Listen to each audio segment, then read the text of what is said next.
The letter arrived at midnight, and by morning the entire Ashworth house was in an uproar. Alina stood at the bottom of the staircase, holding the folded paper with the wax seal of the Voss family, while her mother snatched it from her hands without a word of thanks. Nobody in that house ever thanked Alina for anything. She was the eldest daughter, the one who checked the accounts, who fixed the broken shutters before the rain came, who remembered which servant needed medicine and which horse needed new shoes. She was 24 years old and had long accepted that praise was something reserved for her younger sisters. Camilla read the letter aloud, her voice rising with excitement. Duke Sebastian Voss, the wealthiest and most private nobleman in the region, was hosting a formal dinner, and the Ashworth family had been invited. Camilla assumed at once that the invitation was meant for her.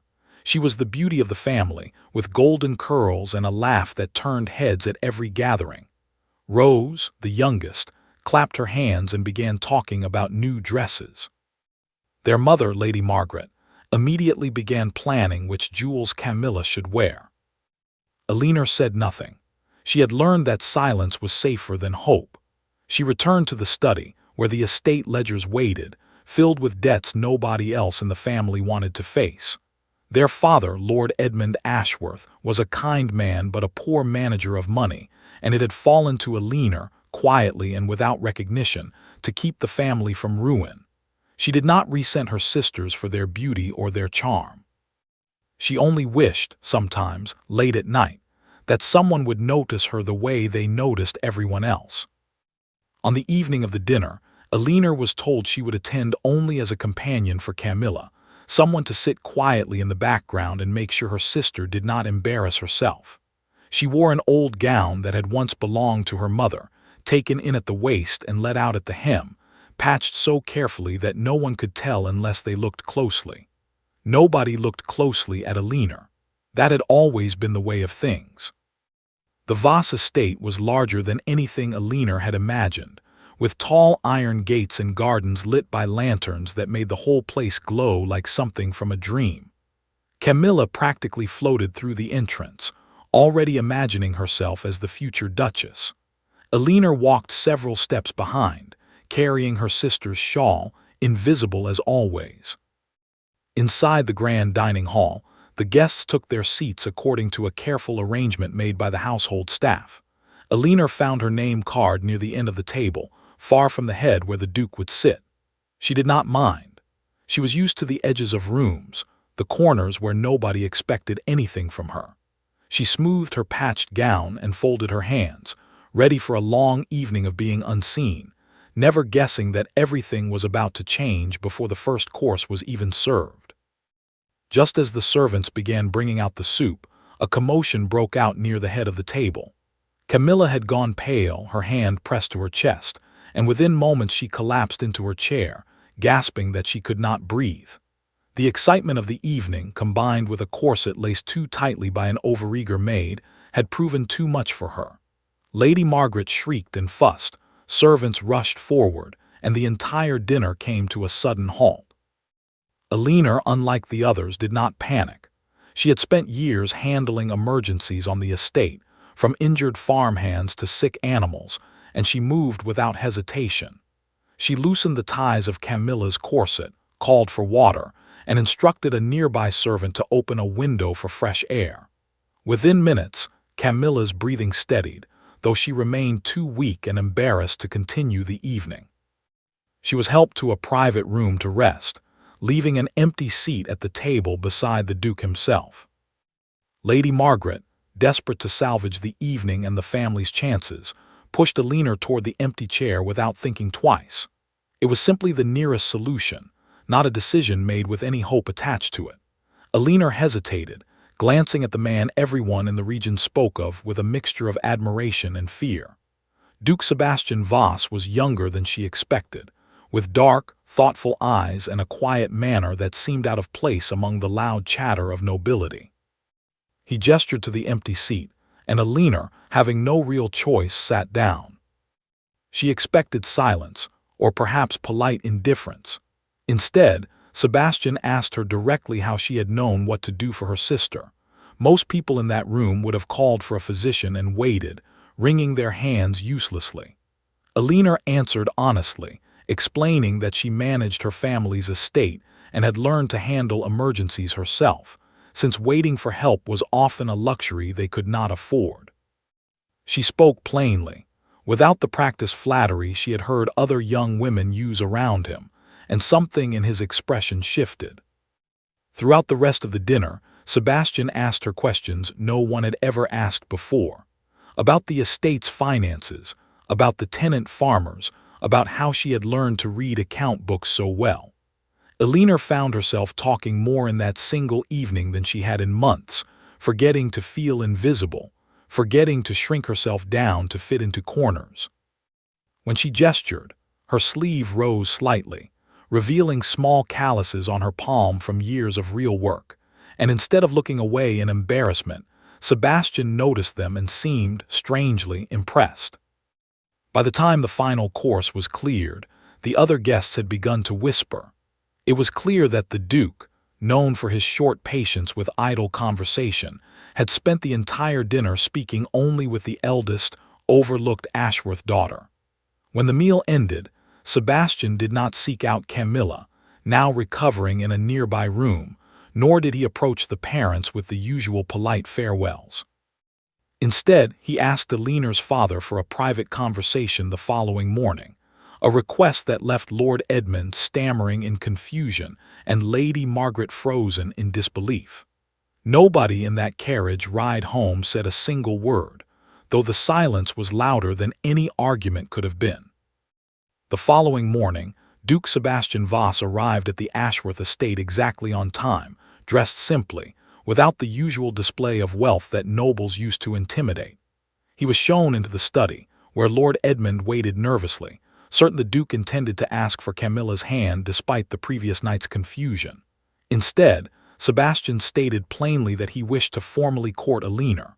The room fell into stunned silence. Lord Edmund, though surprised, saw no reason to object. Since Alina had never lacked worth in his eyes, only recognition, Lady Margaret, listening from just outside the door, felt something cold settle in her chest. Word of the Duke's request spread through the household before breakfast had even ended, and then through the wider community before the sun had fully risen over the hills. For the first time in her life, Alina was the subject of conversation, though not all of it was kind. Some neighbors whispered that she must have tricked the Duke somehow, using clever words instead of the beauty her sisters possessed.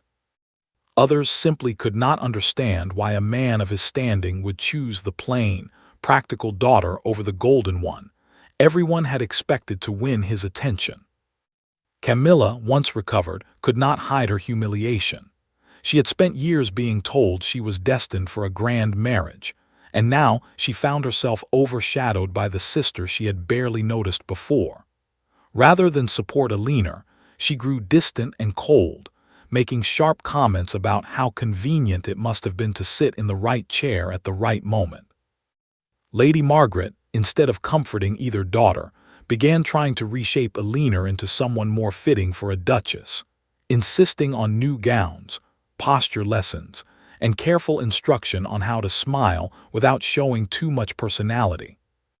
Alina endured the lessons quietly, though something inside her ached.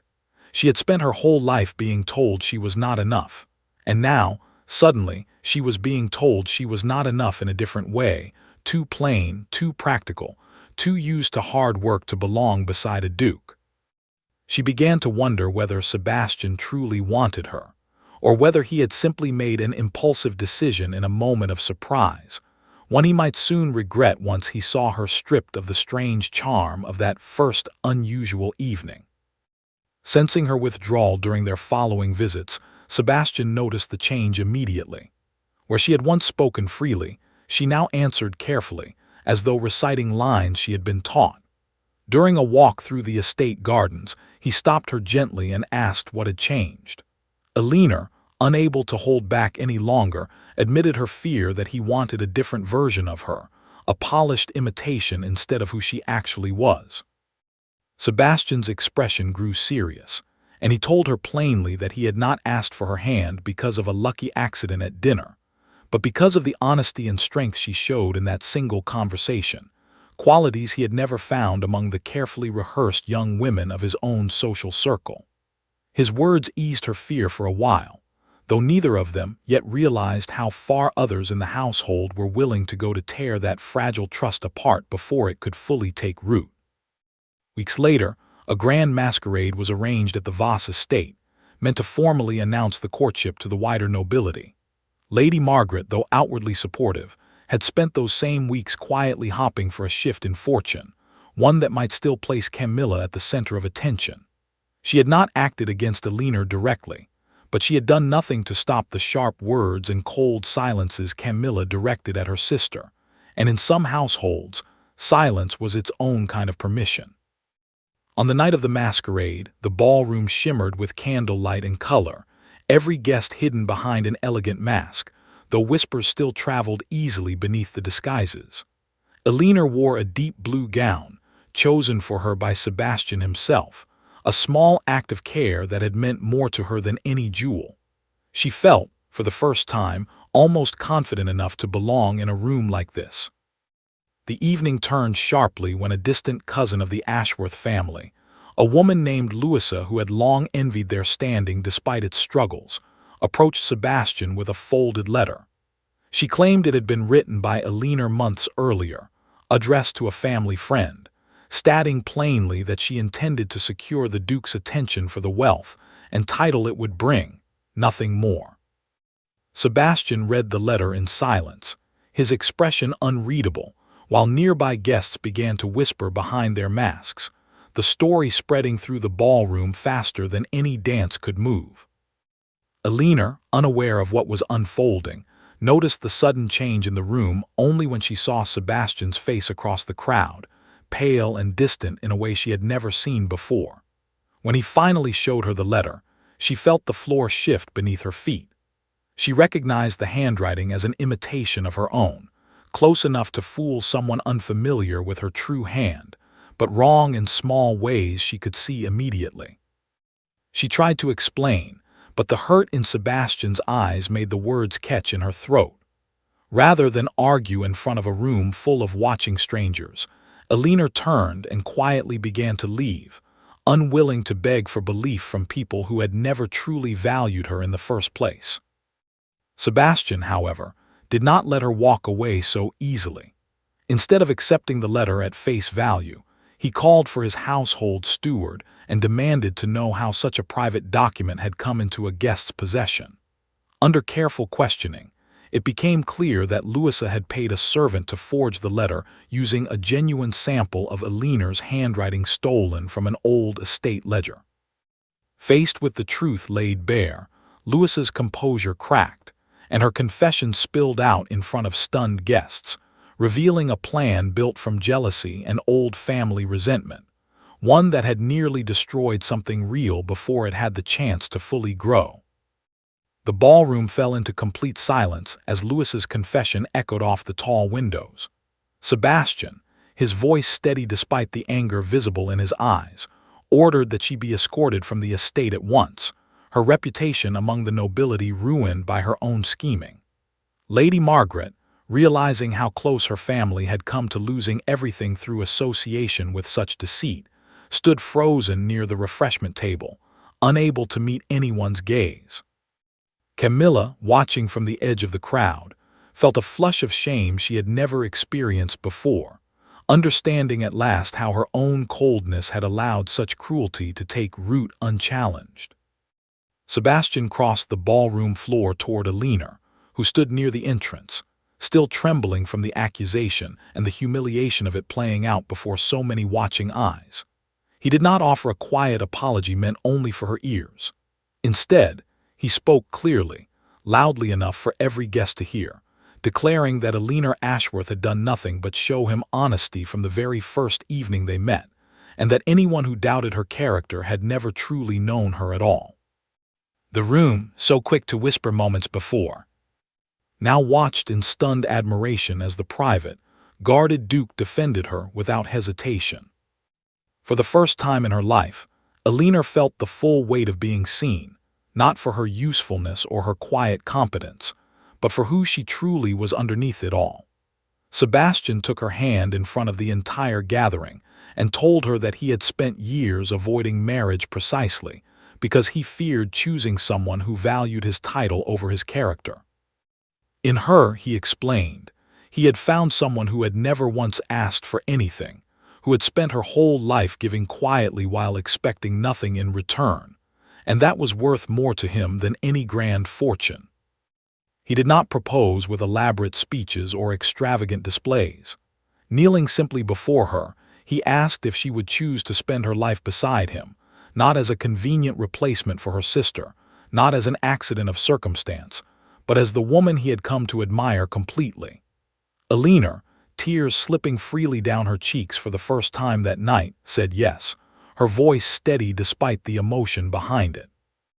In the months that followed, the wedding between Duke Sebastian Voss and Elinor Ashworth became the talk of the entire region, not for its grandeur, though it was beautiful, but for the quiet strength of the bride herself, a woman who had spent years unnoticed in her own home, finally standing at the center of a life built on honesty rather than appearance.